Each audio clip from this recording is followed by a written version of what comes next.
Yo, what's going on, guys? It is Foxy98 here. Welcome back to a brand new episode of my F1 2020 My Team career mode for you guys today here on the channel. Today we're here for part number 10, which is the French Grand Prix, and we are going to get straight on into the episodes. First things off by going ahead and sorting out our activity timeline for this period. And as you can see here, we're going to go with aero department focus, marketing strategy, I think it was, and something else, but I went too fast and I forgot exactly what I said. But anyway, guys, if you end up enjoying today's video, feel free to drop it a like and subscribe to the channel if you're new around here as well, as we look to push towards 20,000 subscribers. I really appreciate all of the new subs that have been coming along as of late. I have been checking the analytics quite carefully, and I really appreciate the subs. They're starting to now come along as we begin to pick up with the channel. And don't panic, there will be all of my dumb and crazy and wild challenges coming very, very soon. I'm going to be working a lot harder on those and bring them up to a higher quality. But nonetheless, though, we are level 10 on the Team Acclaim, which does mean we can now get our third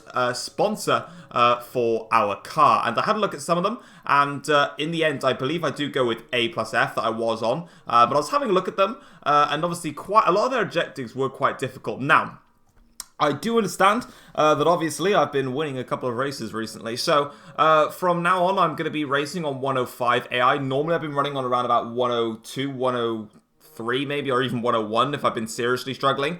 But I've moved it up to 105, and I'm going to keep it there and just see how I get on. Some races are going to fluctuate, and I'll go back to 102 if it's like really, really stupidly hard.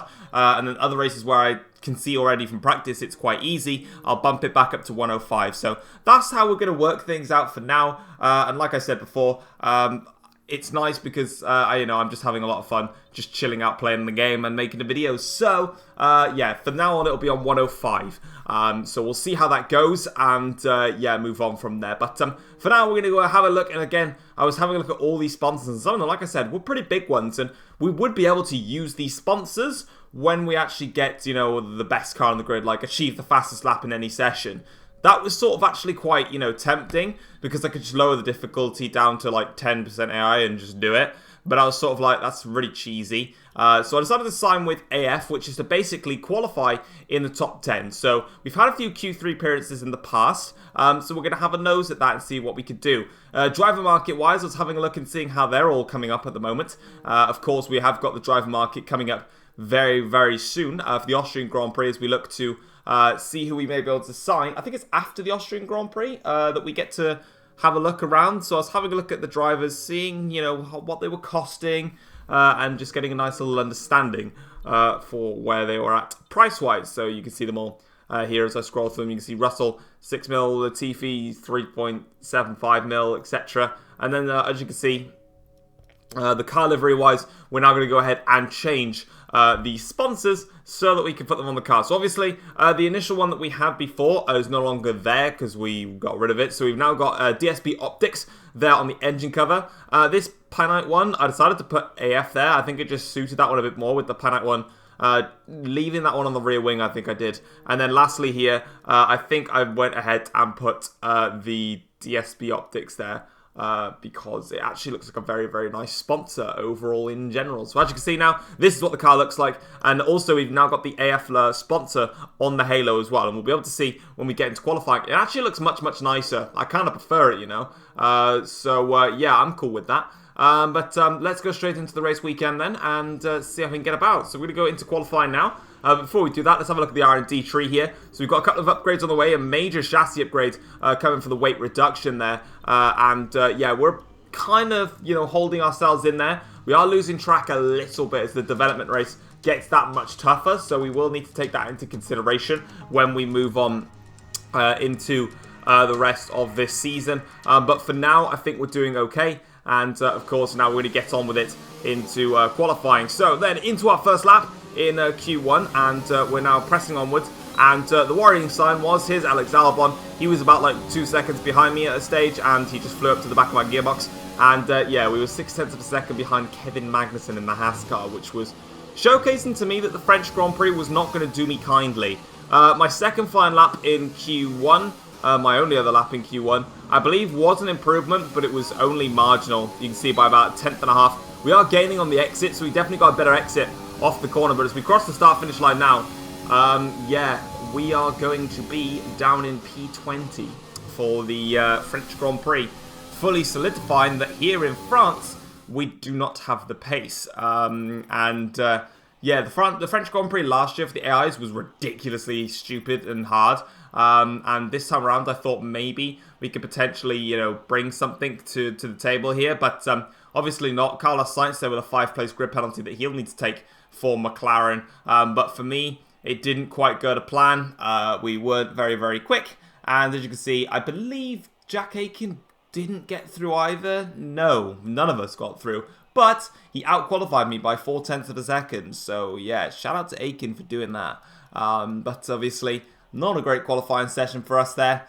And here is now Claire, who's going to basically tell me that stuff that I really don't care about. So, first one here, what do we expect about not making it through into Q3? I thought, I'd go with this answer. It does throw a spanner in the works. I'm just going to go for the points as per usual. And again, she keeps asking about other teams, and I decided to just be a dick. So concentrate on the buzz around me. Okay, cool. Appreciate your time. Thank you very much. So, yeah, that's how I talk about that rivalry breakdown then. We are 23 points to 16 ahead of Gasly with 1 race remaining, which means we are pretty much on course to beat him in that rivalry. In the team acclaim, I think we lost a little bit actually because our qualifying was quite bad. Yeah, we did lose a little bit on the team acclaim there, which does suck, which is another disadvantage I have. Welcome along then to France, host of the world famous Tour de France. But we're not talking 2 wheels today, we're talking 4, in a country widely thought of as giving birth to the art of motor racing back in the late 1800s.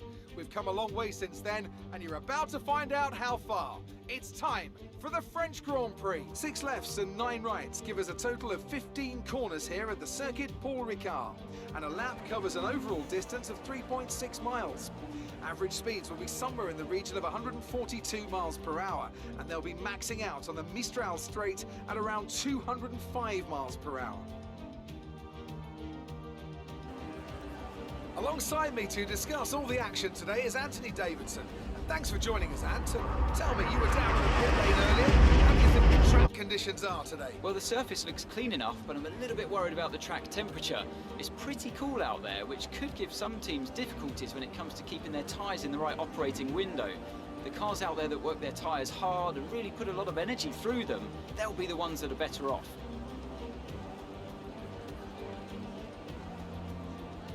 It's time to see how our drivers are stacking up after yesterday's exciting qualifying session. An immense lap from Lewis Hamilton yesterday puts him on pole position, and Valtteri Bottas will line up alongside. As we continue through the rest of the grid today, we have Leclerc, Vettel, Max Verstappen and Albon, Perez, Ricciardo, Stroll and Lando Norris, Ocon, Kvyat, Antonio Giovinazzi and Sainz. They'll be starting further back after an earlier grid penalty. Raikkonen, Magnussen, Romain Grosjean and Pierre Gasly, Aitken, Russell, Latifi and Thomas.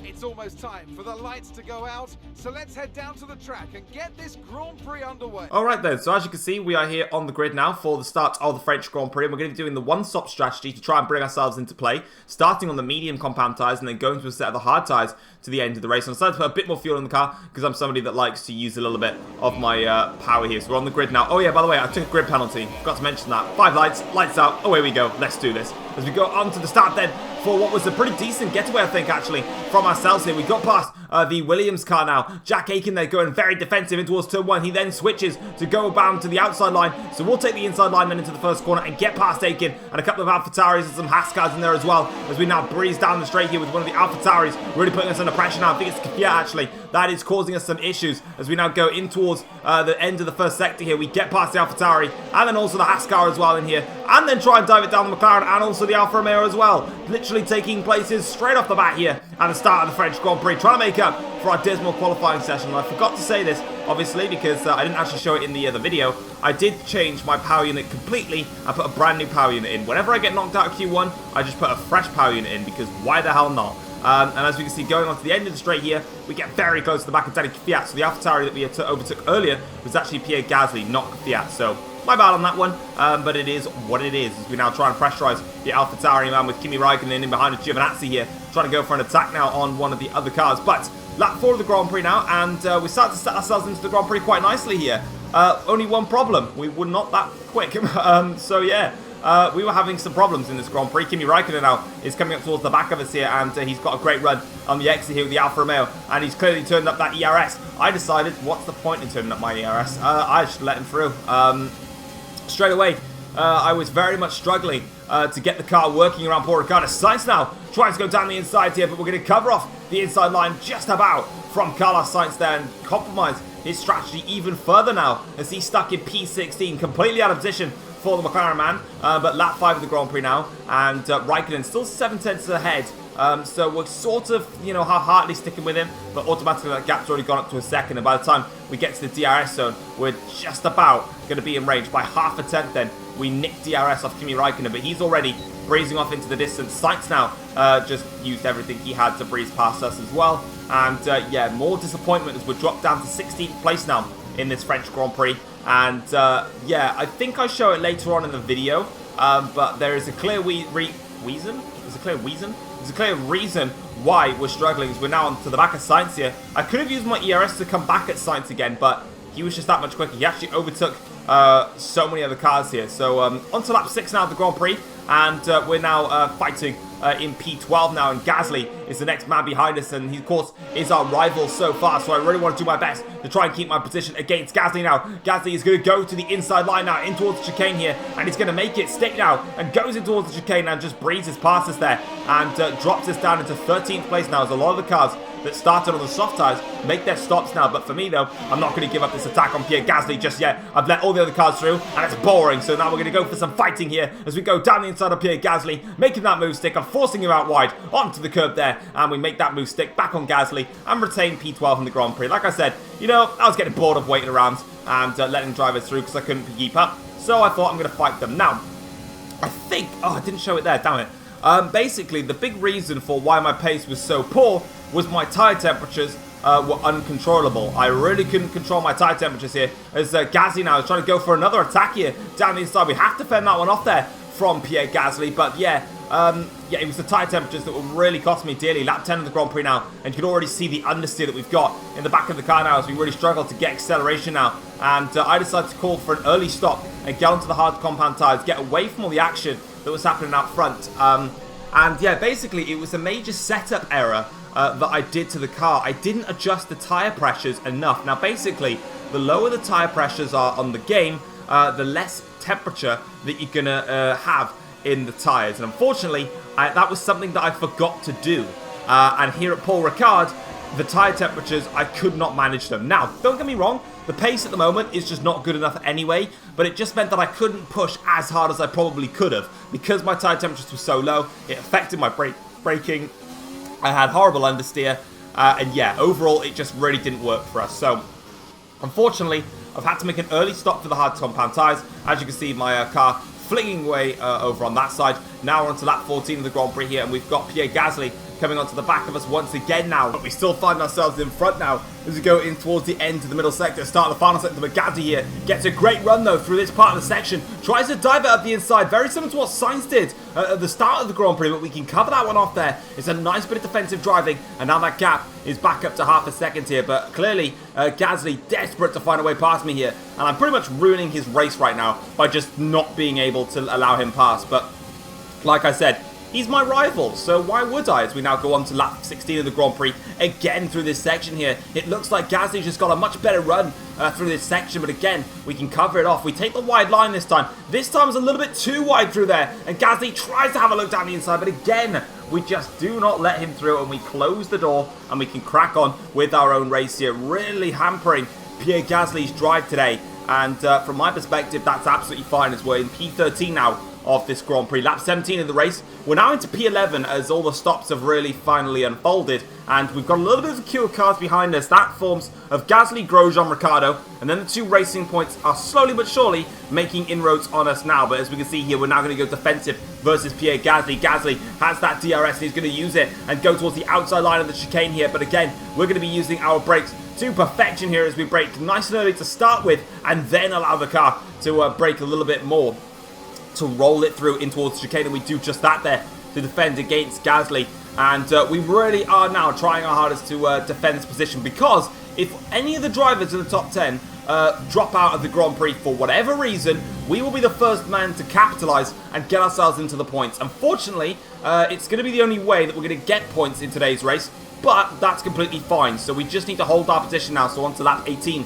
of the Grand Prix. Tyre is not too bad. Tyre temperatures are picking up again. We are starting to overheat the fronts again as Gasly now uses the DRS on the outside line. Gets a lot further ahead this time. So this time around we decide to do a different type of defensive braking maneuver whereby we just lunge the car in and just sort of pretty much make a dive bomb maneuver, in other words, is the only easy way to explain what I'm actually doing there. It's Gasly though, gets a fabulous, it's not Gasly, sorry, it's Grosjean there, that gets a great run through there and just slingshots past us with absolute ease there, does the man in the Haas car there. So Romain Grosjean taking full advantage. I try and do what everyone else has been doing and dive it up the inside into that right-hander, but unfortunately the door got shut very quickly for me. So yeah, even though I shut the door on everyone, it's clear that it's not just me as we try and go for it. Down the inside of Grosjean into the chicane. He doesn't quite leave us the room on that occasion, but now we'll press on with our throttle here. Actually left my ERS in overtake mode through that chicane. I probably should have turned that off through there, as we're now literally running on no ERS now at all. I've got none left as we go down in towards this next part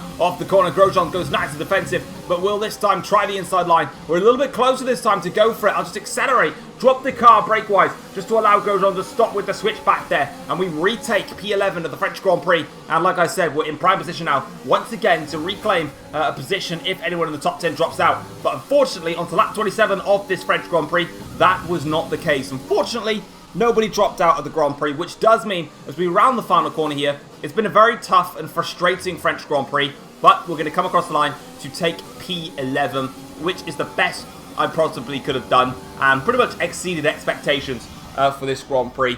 I really wasn't confident in practice. I didn't really feel like the car was working very well.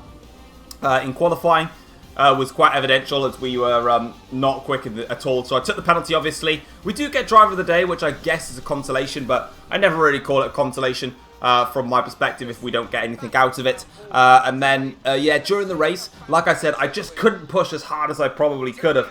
Yeah, from my perspective, unfortunately, the tyre temperatures really cost me in that. I think if I didn't have the tyre temperature problems at the start of the race, especially with the likes of Gasly, Raikkonen, Sainz, Fiat, who were further up the grid, I definitely could have actually had a fight with them. But it's not the case, so it is what it is. Like, you know, we've had races where we've had some amazing setups and we've worked well with the car.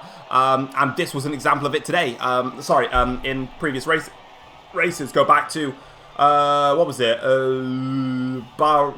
Zandvoort was probably my best shout with that, where we started last, where we put a low downforce setup on, took a grid penalty, and went for it, and it paid off. Whereas in this Grand Prix, I didn't get the setup right, and therefore, I didn't quite manage to capitalise. You can see there, we didn't manage to get the best result for the team, but it is P11, and we can learn for next time. That's all we can do, and that's what I will do. So, credit to that then. So, yeah, bad race for Charles Leclerc there. Good race for Norris and Ocon with the one-stop strategy working well. Hamilton making the one-stop work. Drivers' Championship, the Ferraris still lead the way.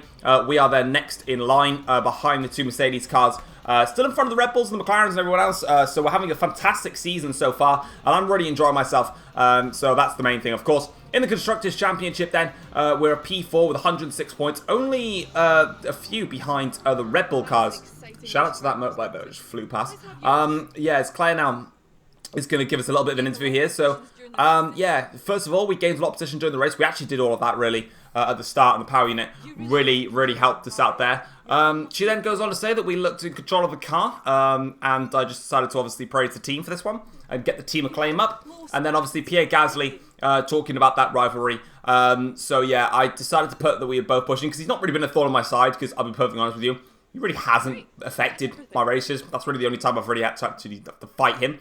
We draw in terms of the rivalry 3-3 there. But there's no more races remaining, I believe, now. So I believe we actually do take the rivalry against Pierre Gasly, which is great. As you can see, the team acclaim goes back up now. So that's quite critical for us, actually, because the team acclaim had dropped slightly. But we managed to pick it up again, which is fantastic. Yeah, in terms of the boost, we'll take that.